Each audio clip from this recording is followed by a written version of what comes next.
This is all called shredded humans! Death metal is considered to be one of the most extreme genres of music. From death to deicide, both forward to entombed, countless bands have come and gone, with thousands of demos and underground bands continuing to permeate the scene. Death metal's lyrics range from a wide variety of topics including violence, horror, war, disease, the apocalypse, as well as blasphemy and the occult. Furthermore, the musical styles of the bands that play this genre of music vary wildly, from the classic death sound compared to the sluggish and slow death doom and other genres such as brutal death metal and technical death metal. However, almost no other band can be considered an influence in as many genres, not only in death metal, but throughout metal, than Buffalo, New York's Cannibal Corpse.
Death metal was not always a massive underground force in music. Before the genre had no sound, no characteristics, no demented nature, it was simply a group of young teens and adults eager to prove themselves to the world. Two of these bands trying to create faster and crazier music were Tyrant Sin and Beyond Death. Tyrant Sin was a high school band initially playing a style similar to their thrash metal and classic heavy metal contemporaries. Among the members of Tyrant Sin were drummer Paul Mazurkiewicz of Polish descent, born on September 8, 1968 in Great Falls, Montana. Mazurkiewicz was inspired to play music by Kiss. It was influenced especially by drummer Dave Lombardo of the thrash metal band Slayer. He cited Iron Maiden, Metallica, and Creator also as influences for his drumming style. Chris Barnes was the vocalist of Tyrant Sin, born on December 29, 1967 in Buffalo, New York. His father was a grower and seller of cannabis. He had met Paul Mazurkiewicz after he had moved into his neighborhood during his teenage years. The drummer and vocalist were originally not friends, and Barnes had been struck in the groin during an altercation with the drummer. However, they had become friends after they had begun smoking pot together and listening to heavy metal records, such as Black Sabbath. The last member of Tyrant Sin's lineup was Bob Rousset, a guitarist rooted in hardcore and punk rock music. All three members knew each other in high school and recorded demos while attending their schooling. These young teenagers began to jam together and write material, producing 3 demos. Beyond Death was a band that was formed by bassist Alex Webster. Webster was born on October 25th, 1969 in Akron, New York. His father played the bagpipes and his mother played piano. Webster hailed from a Scottish family. His earliest experiences playing live were at his school, playing covers of Bob Seger and the Silver Bullet Band, as well as Bruce Springsteen. Influenced by Iron Maiden's Steve Harris, Cliff Burton of Metallica, and Rush's Geddy Lee, Webster picked up bass early on as a child. The second member of Beyond Death was Jack Owen, also born in Akron on December 6, 1967. Like Mazurkiewicz, he was inspired to play music by Kiss, with listening to the live album being a direct influence. Owen was a guitarist. Beyond Death played Metallica and Beastie Boys covers. Both bands played shows and knew each other as friends. Soon, Beyond Death and Tyrant Sin broke up and eventually formed a new band. Deciding the band's name was Alex Webster. He came up with Cannibal Corpse, a zombie about to consume your flesh. Fitting the image and the music they sought to create, Cannibal Corpse sought to make the most vile, putrid music imaginable. Finding their first gig at Buffalo, New York's River Rock Cafe in March of 1989, the band recorded their first demo. This primitive and thrashing demo provided a glimpse of the band's early sound. Notably, Chris Barnes' vocals are higher pitched and raspy, a trademark of their thrash roots. This demo, taken from the song of the same name, A Skull Full of Maggots, got the band a gig opening for Dark Angel. Gaining traction in the Buffalo area, Cannibal Corpse played shows with fellow death metal contemporaries such as Malevolent Creation and Death. Mike Faley, member of Metal Blade Records, wanted to sign the band immediately after seeing their setlist. The band secured a record deal after Brian Slagle, president of Metal Blade, was given their self-titled demo by a manager at a record store that Chris Barnes worked at. The band had not even released any other demos up to this point, and they already had a record deal. Given the opportunity to release their first album, Cannibal Corpse investigated the undead, the people they have eaten, how they were brought back to life.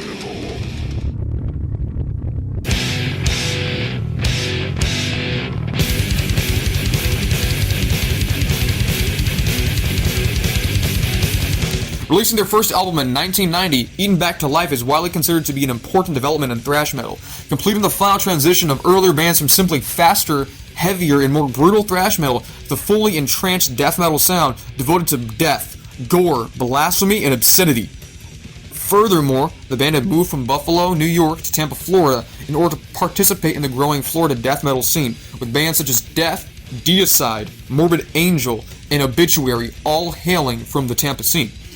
Differing from societal horror, Satanism, and the occult from their respective peers, Eaten Back to Life is marked by an abrasive, primitive sound compared to the more technical works such as Morbid Angel's Altars of Madness or Death's Spiritual Healing from the same time period.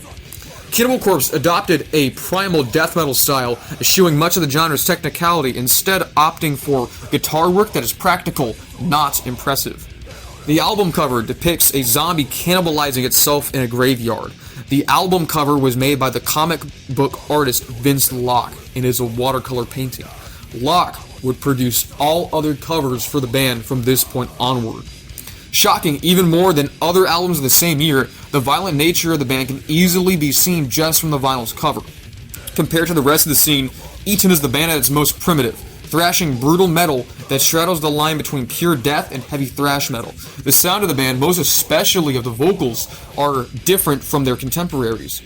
A mid-range rasping shriek is delivered by Chris Barnes with the drumming and guitar work of Paul Mazurkiewicz, Jack Owen, Bob Rousset, and Alex Webster on bass, provided a death-tinged thrash metal album that showcased the genre at its most basic, horrific, hellish, heinous heavy metal. Shredded Humans shows Cannibal Corpse's lyrical content dwelling on aspects of death, madness, and murder.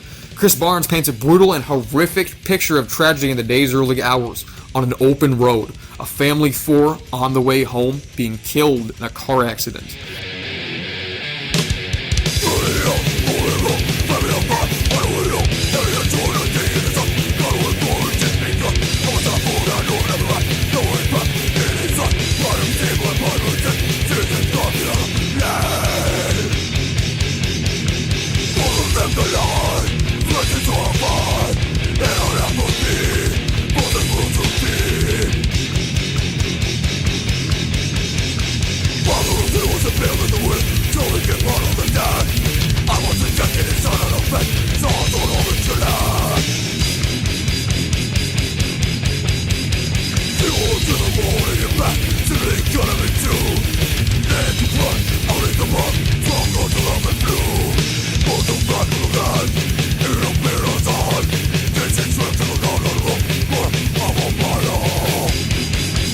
The band's riffage and the sound perfectly matches the horror of the subject of the song.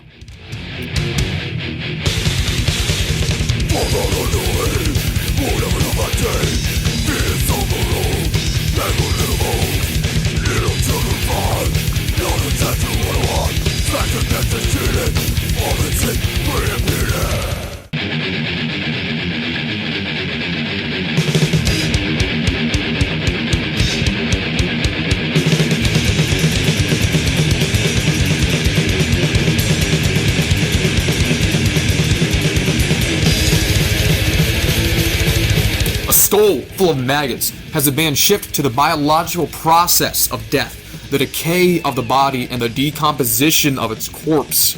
Writing the lyrics, Barnes chose deliberately to describe the listener's rotting body.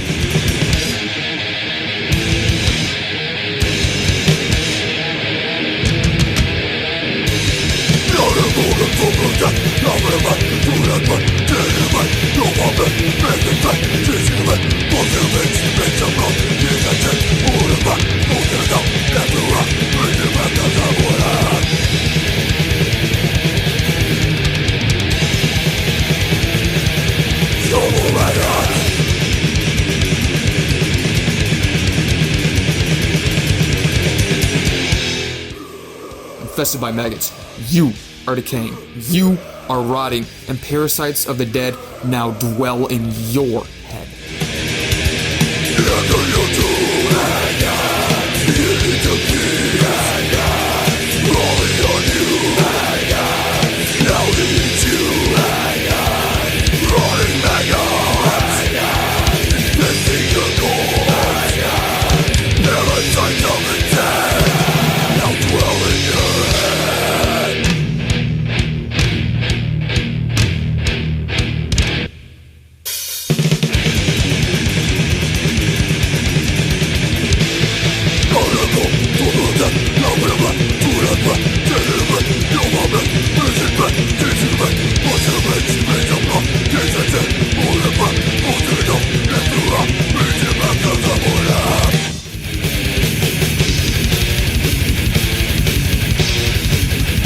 Edible Autopsy delves into the mind of mad doctors torturing and maiming their patients beyond belief. Cannibal Corpse not only are fascinated by death, but also the minds of what drives individuals to commit acts of horror.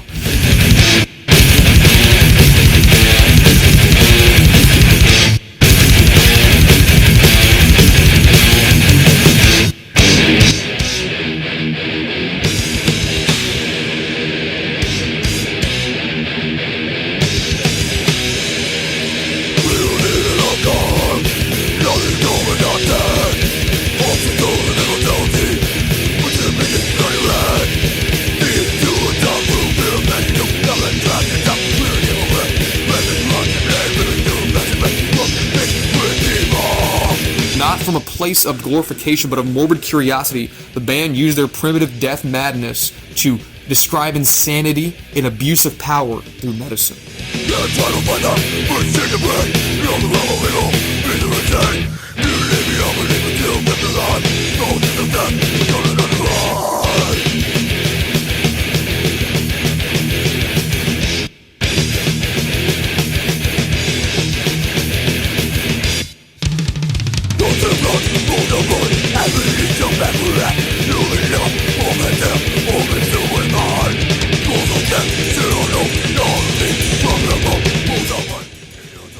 The first album was only a taste of what's to come. Already disgusting and vile, complete with lyrical obscenities and musical horror, Cannibal Corpse quickly gained infamy in the death metal scene. The album's liner notes even thanked H.H. Holmes, the first serial killer in the United States. However, even this album, a landmark in death metal, was not enough for the band. Continuing the pursuit of gore and insanity, Cannibal Corpse set their sights on how individuals are butchered and the innate desire of humans to explore death since birth.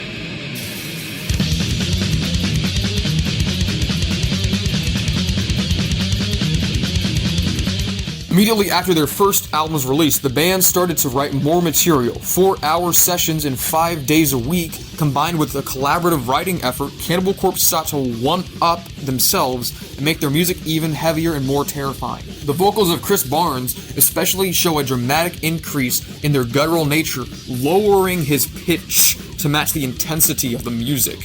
The guttural, unintelligible nature, combined with how chaotic and distorted the guitars are, Cannibal Corpse made one of the true first brutal death metal albums.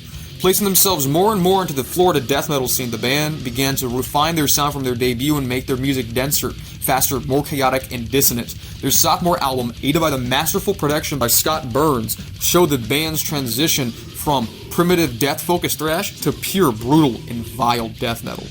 Lauded by critics and derided by parents, Butchered at Birth showed that death metal could rise up from the underground and reach the public eye. The album gained infamy in the death metal scene and beyond, resulting in the banning of Cannibal Corpse records in Germany and Australia. The watercolor painting for the album cover once again was made by renowned comic artist Vince Locke. The cover showcases 2 zombie doctors removing the dead fetus of a woman lying dissected on a table with her arm falling off of the bone. The remains of many other infants hang on hooks behind these two doctors. Compared to their previous album, Butchered is even more deranged. Lyrical content reaches even more shocking levels, horrifying the uninitiated and entertaining the devoted fans. Cannibal Corpse was among the most famous bands that were considered harmful for the youth of the nation. Politicians and activists hated them, but fans loved them. The infamous Meat Hook Sodomy examines the psychology of a butcher who kills not pigs or cattle, but his own kind. He seeks to explore his thoughts through murder, condemned to a life of obscurity. The intro sounds like a chainsaw, a grinding rattle of guitars. The vocals beckon you to the album, and when reversed, say, "Bodies, give me pleasure on the dead carcasses of young children." A perfect opening to an album devoted to butchery and insanity.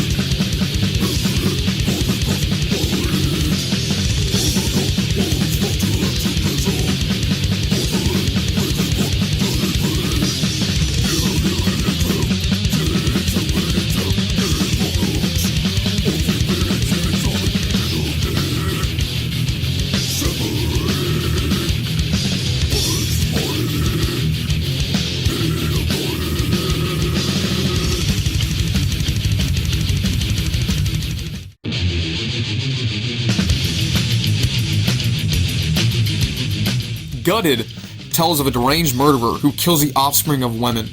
Gaining satisfaction from viewing their organs, carefully dissecting and examining these specimens, the killer's mind is described as isolated and savage.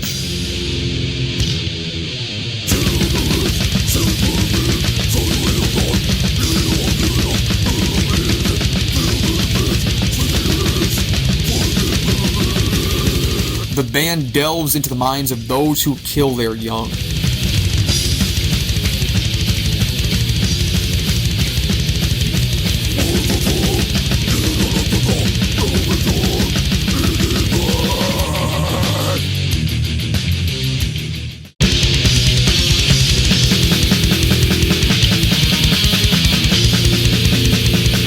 Under the Rotted Flesh tells of Ed Gein, a serial killer who targeted women and made trophies out of their skin, describing how he peeled the flesh off the bone, dismembered the corpses, and was driven to madness by his own thoughts. Cannibal Corpse examines the minds not only of fictional monsters, but real ones.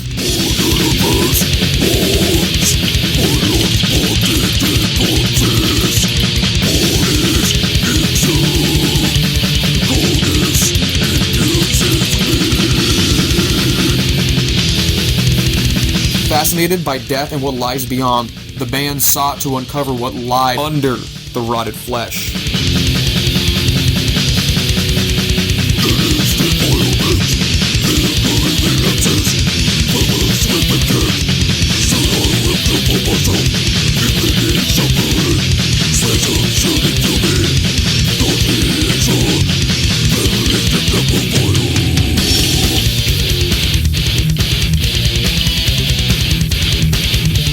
Carried into fame by the horrifying artwork and songs contained within, Butchered and Birth showcases an evolving Cannibal Corpse. The band devote themselves to butchery, yet seek more carnage, more brutality, more obscenity. Over the course of months, Cannibal Corpse ventured into the deep recesses of the mind's tomb, seeking to find why people are mutilated.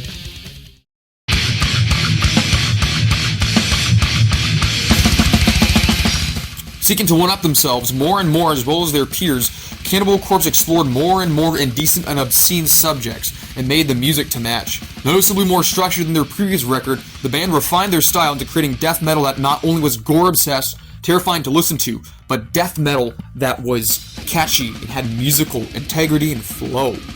Complete with memorable, disgusting guitar riffs, as well as masterful drum work and a mix that perfectly drives Alex Webster's bass guitar to the front. Tomb of the Mutilated is often considered to be one of Cannibal Corpse's greatest, if not the greatest, album they ever produced. It's considered a landmark release in death metal, released in 1992, along with other excellent albums in the death metal and grindcore scenes, such as Deicide's Legion, Bolt Thrower's Fourth Crusade, Brutal Truth's Extreme Conditions Demand Extreme Responses, and Malevolent Creation's Retribution. Cannibal Corpse truly made 1992 a memorable year for death metal. The album cover one-ups their previous efforts to disgust, sicken, and frighten the public, and entertain the fans they enjoyed. Combining gore, zombies, and blood along with intimacy, the cover shows two undead corpses making love to one another.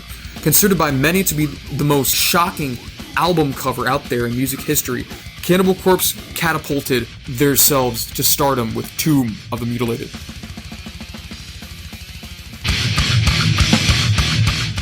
Hammer Smash Face is arguably the band's most famous song, and one of the most famous songs in death metal, period.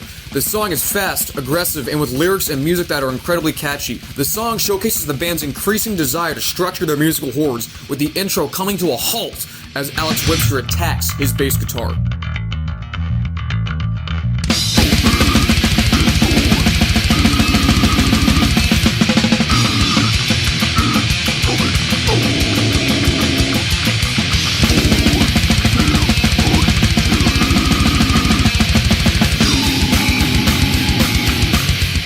Describing the point of view of the killer, written in first person, Chris Barnes examines the workings of a man who was driven to commit murder and smashes a person's skull in with a hammer. Inside his anatomy dwells another being, and it comes out unexpectedly, unleashing carnage in the process.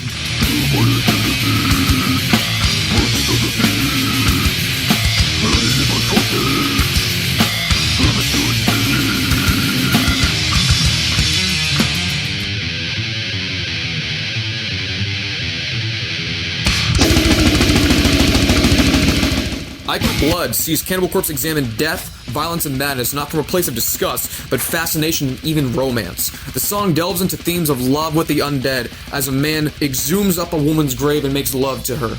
He returns back from the dead as a zombie to commit further crimes of insanity and horror.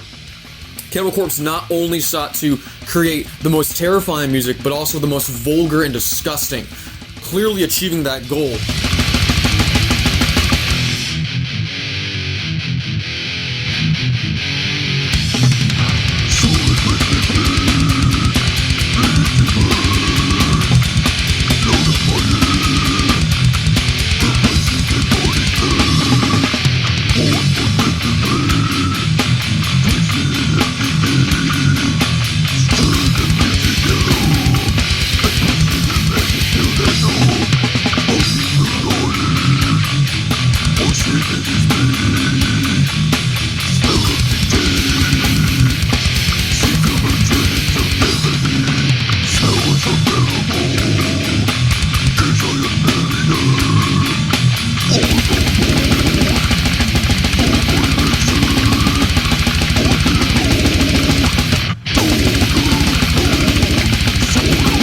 Intro's Rip from a Virgin is from the perspective of a serial killer who preys on women.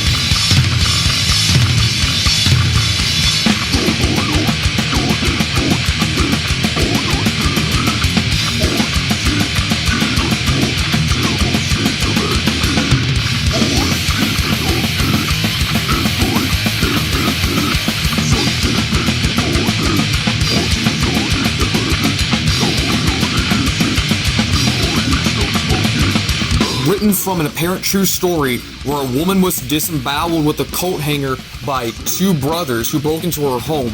Cannibal Corpse creates a horrific tale as the band described the mutilating with a machete, the tying of arms, and the taping shut of mouths. Chris Barnes was deeply disturbed by the story that the song was based on, and it is clearly evident the horror and disgusting nature of the horrific crime that was created.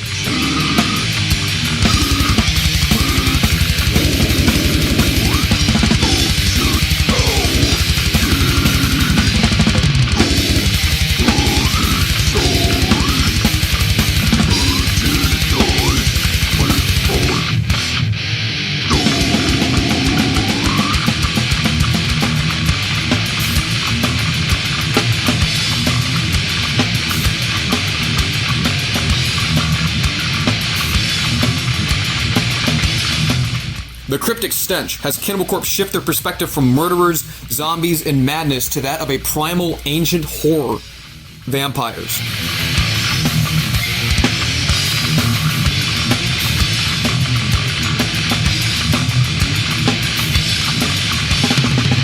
As Chris Barnes eloquently describes the drinking of blood, the resurrection of the vampire's son so he can drink his blood again, and how the vampire returns every century to reproduce with the living, the ghastly beauty that he seeks to possess.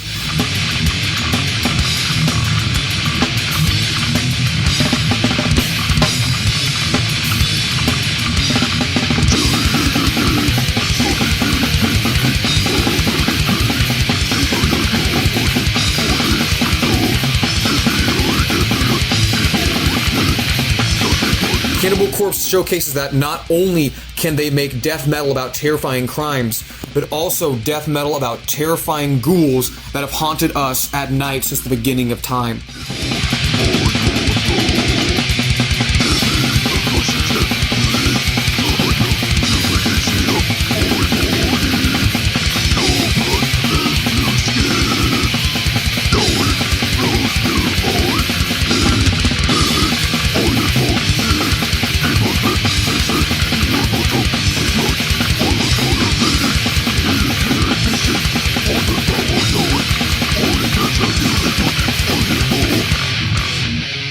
People want one more! Beyond the Cemetery describes a man who is possessed by a demon in his sleep and who then kills his entire family. Not only is he hunting the lives of his own family, but also others. He casts a spell, intertwining the listener's mind with his.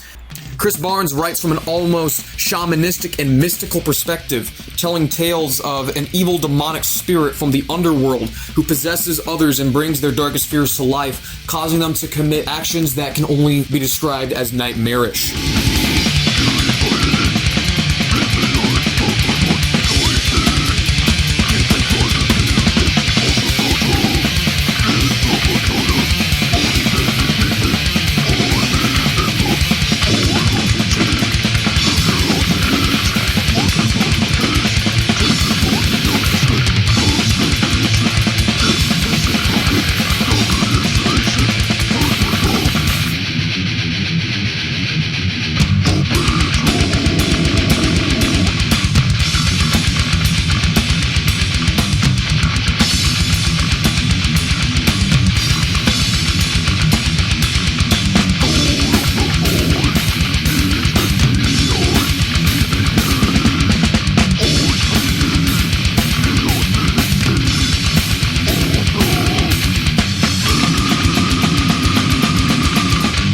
Arguably their most important and most vulgar album, Cannibal Corpse rose to absolute infamy with Tomb of the Mutilated, even appearing in Moscow, Russia, a country famous for its censorship of Western media, and all throughout the world, Cannibal Corpse toured. Albums were being censored, their albums were being bought. Everyone had their eye on this band.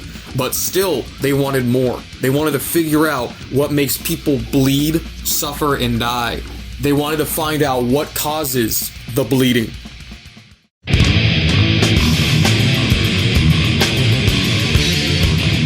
After the release of Tomb of the Mutilated, Cannibal Corpse sought to slow down their sound and achieve a more sickening groove, as opposed to simple crushing brutality. Noticeably more digestible and technical than their previous albums, The Bleeding is considered to be one of the band's best works. While Tomb was disgusting and putrid, Bleeding was vile but sophisticated. The painting on the album cover visualizes the band's new direction. Gone was the horrific and disgusting perversion and gore, but instead depicting the veins and blood of a man's corpse. The muscle and sinew of the person are flayed open so that the fat and the soft flesh underneath can be seen. Hints of the bones and hints of the fleshy fascia can be seen underneath the man's skin. Opting for a more intelligible growling style, Chris Barnes created a new sound on his vocals for the album. No longer were lyric sheets needed to understand the songs, simply listening to them was enough to understand what the band was trying to say. Enunciated to make sure the listener hears every single word, the horror contained on the album was that much clearer to decipher, and with that, much more disgusting and sickening. Staring through the eyes of the dead has Cannibal Corpse moved from being the killer, being the murderer and madman, to being the murdered, the hunted, the attacked, and the brutalized. Chris Barnes writes from the first person, but not as the vicious attacker, but instead from the perspective of a man who is strapped to a table and tortured slowly.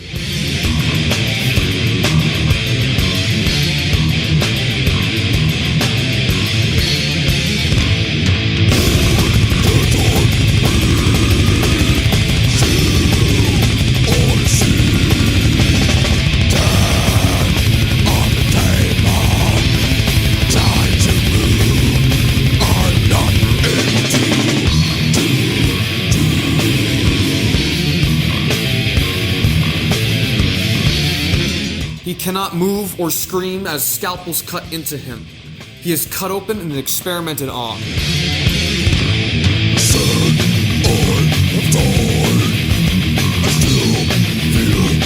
Doctors who are torturing him say that he has died, but they are wrong. They still see through these.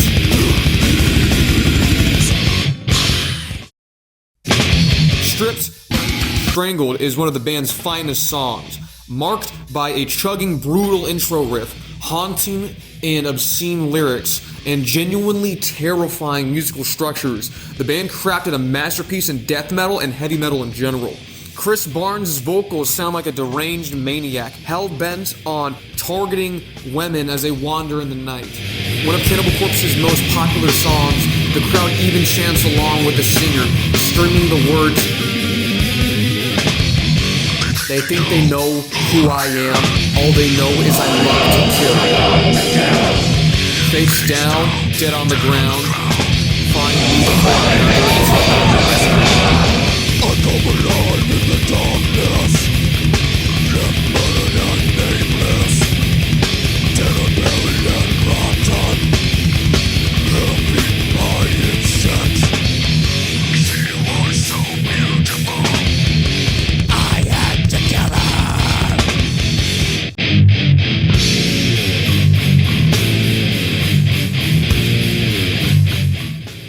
Return to Flesh examines the lives of a man who was murdered and seeks revenge from the other world. Haunting the people who had murdered him, his ghost will never ever rest until those who murdered him have their lives taken away, just like he had. Rising from the grave and dwelling in the land of the living, his evil spirit remains.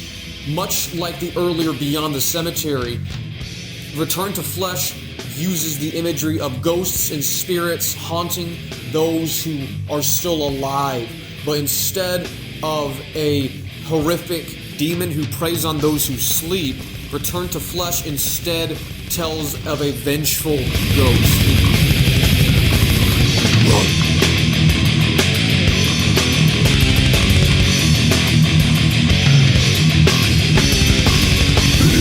Never comes, even at the dark.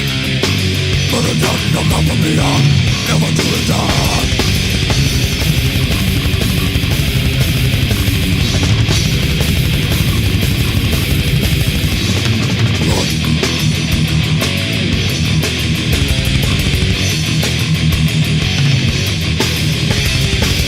The wind and the all trapped between life and death. We can't return to flash.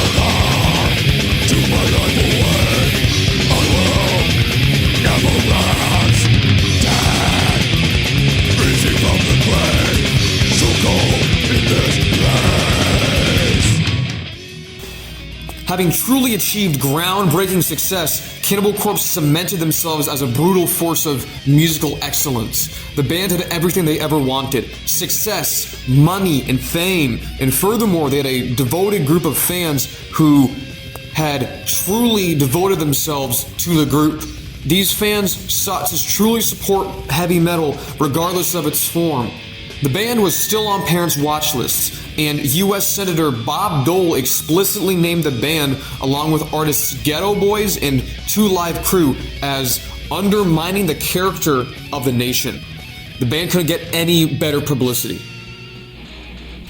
Leaving behind a legacy that can only be challenged by their fellow legendary death metal contemporaries like Death, Morbid Angel, and Deicide, Cannibal Corpse showed the world that you can make music that is horrific in sound, image, and attitude, but will still earn a fan base of loving fans by showing us that death is not a horrible thing, but simply a fact of life, a fact of living, and something to be interested in, not from a glorification standpoint, but from one of morbid curiosity and acknowledgement of the fleeting nature of life. Cannibal Corpse revolutionized heavy metal as we know it. The band showed that death metal enjoyers are not maniacal or deranged, but simply are people who just enjoy brutal music. If a group of young teens decided not to form a band with a scary sounding name and wrote songs about cartoonish violence, death metal may not have truly become an impressive musical scene and genre that is beloved by millions of people even to this day. All thanks to a band from Buffalo, New York.